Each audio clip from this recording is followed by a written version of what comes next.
First Things First is sponsored by Ram Trucks, built to serve. Here we go. Luka's dazzling game winner. Watch it. You call that luck, or is that skill? Jadeveon Clowney has a new home. Is he going to be a game changer out in Cleveland? And Justin Fields made the throw yesterday. Was it overrated, underrated, or properly rated? With that, we say good Thursday morning, everyone. Look at that throw. Welcome to First Things First. Jenna, Nick, Brandon, who's all set, and Kevin Wild. Brandon, your Jets, those Jets were there. You think that changed their minds at all? They were there. Jenna, I hope so. Look at this. Unbelievable. Let's go, Jets. Right to the H in Ohio. That is quite a throw. All right, we'll talk about what Justin Fields did yesterday, but we got to start in Philly. So last night was supposed to be Nets Sixers. Instead, it was Nets Sixers.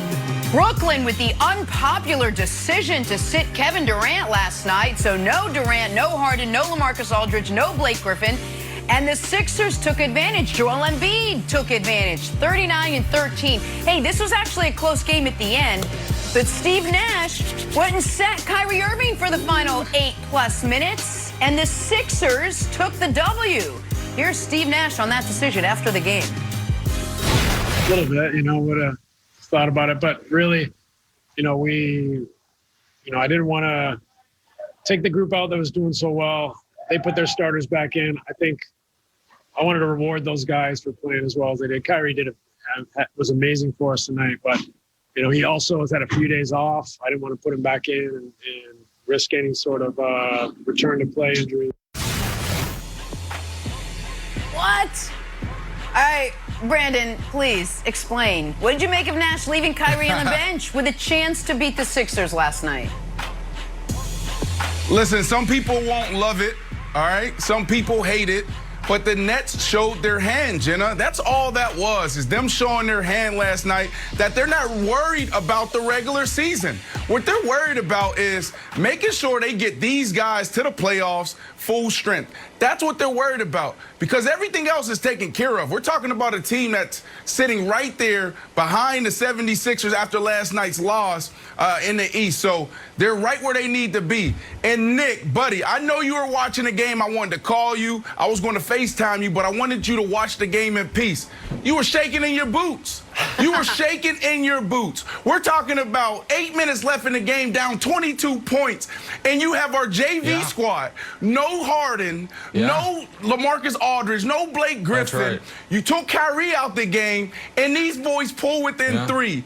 Yeah, I know the controversial decision. Oh, why didn't they put him back in? Because they're not worried about it. But we're talking about our JV team coming in this game, playing with so much momentum, so much confidence, so much tenacity, and almost getting it done. I'm telling you right now, I'm walking away from this game, Nick, more confident than ever, buddy. Well, I actually understand why you would. And even though if the JV team staged the comeback, I guess it was the semi-varsity that, played the first 40 minutes and was down by 22 and Embiid was having their way with them. But I understand why you'd be more confident. And the Nets certainly are confident. The Nets are so confident, they have decided that seeding and the regular season and tiebreakers are totally irrelevant, because they clearly believe they are simply far and away the best team in basketball. I disagree with them. And Kevin Wildes, I'm going to look into my old crystal ball, and I'm going to give you a very precise prediction. It is mid-June. The Philadelphia 76ers are resting at home in Philly, having dispatched of their first 2 playoff opponents in relatively easy manner. Joel Embiid playing inspired basketball after believing he's been snubbed for the MVP. They're sitting at home wondering, who are we going to play in the Eastern Conference Finals? And about 90 miles to the east, the Brooklyn Nets are boarding a plane because they have a Game 6 in Milwaukee that they have to go play to even get to those Eastern Conference Finals. And on that flight, Steve Nash is going to be talking to Mike D'Antoni and say, I think I might have screwed up that middle of April. You know, when I had the opportunity to play Kevin Durant in the swing game against the Sixers and instead decided to play him against the Timberwolves because I wanted to, quote, help our team get over the loss to the Lakers. And then in that game against the Sixers, when our team was dead in the water, and then all of a sudden, it's a 5-point game with 2.5 minutes left. It's a 3-point game with 2:10 left. I had an opportunity to put Kyrie Irving back in and steal a victory, and I chose not to. And now we are in a war with Milwaukee while Philly is resting. So I understand why the Nets fans and Brandon should feel better potentially about a matchup against Philly. But you must get to a matchup against Philly. You must get there healthy, and you must get there in best, the best case scenario is rested. And because of the choices made, Wilds, by rookie head coach Steve Nash over the last 2 days, their path just got far more tumultuous. And I think he is going to massively regret the KD decision and certainly not putting Kyrie back in once the Sixers put their starters back in. All right, I agree with you about the KD decision. I would have rested him in Minnesota and played him tonight. I disagree with both of you about the Kyrie decision. I think Steve Nash made the right call, but for none of the reasons that are publicly being spoken. It wasn't because he wanted to reward the guys. It's not a carnival game. It wasn't because he was worried about Kyrie's health after being resting for a few games. And I don't buy Kyrie's post-game comments that it was good experience for that team. Here's a simple answer, Brandon. I think they had the best chance to win with Kyrie on the bench. Basketball is a game of runs and momentum, and everybody was into it. That unit was playing great. They were on a 19-2 run, and I hate to say it, even the refs were into it, because I'm not going to blame Philly for blowing the lead when there was multiple calls of Embiid getting hacked and Ben Simmons being pushed down that the refs were like, wow, momentum, this is rolling. I felt fine with it, Brandon, because that unit was playing so well. They were playing so well, not only on offense, but on a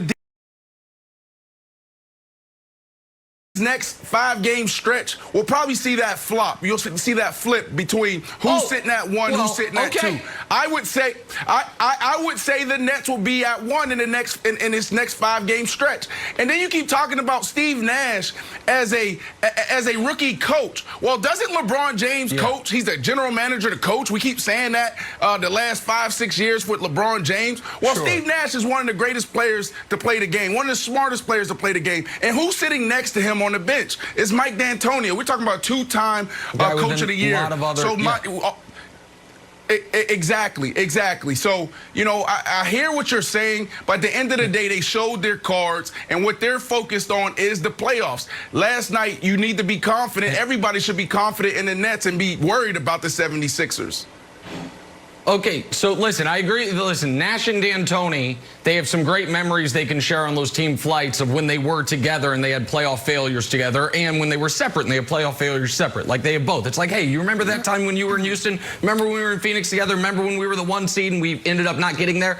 If you're right, though, Brandon, and the Nets still get the 1 seed, then everything I just said is meaningless. If they still get the 1 seed. But I think, maybe I'm wrong, I think you agree with me that there are, even if you think the Nets are 90%, there are only 3 teams that can credibly win the conference. It is the Nets, it is the Sixers, and it is Milwaukee. And if the standings hold and you now have to beat Milwaukee, like, the math on this is very simple. Let's say the Nets are the best team in basketball. Let's say they're a 70-30 favorite over the Bucks and a 70-30 favorite over the Sixers. Well, do you know the odds of having a 70% chance come in and then a 70% chance come in again? It's 49%, a coin flip. And then a 70% chance against the Lakers. Now you're down to about a 36% chance. What you want is your path to the finals to be as easy as possible. The Nets don't think that matters. I think they are going to end up being wrong. Great. What's up, Brandon? That's What's great, up? but we're talking about the best team in basketball. Yes, of course they would want the easier path, but if they go up against the Heat, they go up against the Bucks, you really think they're going to be scared? Come on, man. Yeah, they're good teams as far as the Bucks are. I mean, the Heat are struggling this year. They're off and on. They're inconsistent. Right. But you really think the Nets will be afraid to go against Middleton and Giannis, who has 2 moves? Come on, Nick. You know better than that. I think that the Bucks will be playing a game 6 against whomever they play in round 2. And if a series goes 6, all of a sudden either team can win it. And I do not think Philadelphia, if they're the 1 seed, is going to have to worry about a game 6. All right. Yeah, I understand. Yeah, I get it. I understand that. Yeah, the okay, different team. right, Drew Holiday is a different team. No, different team. KD, Okay. Kyrie.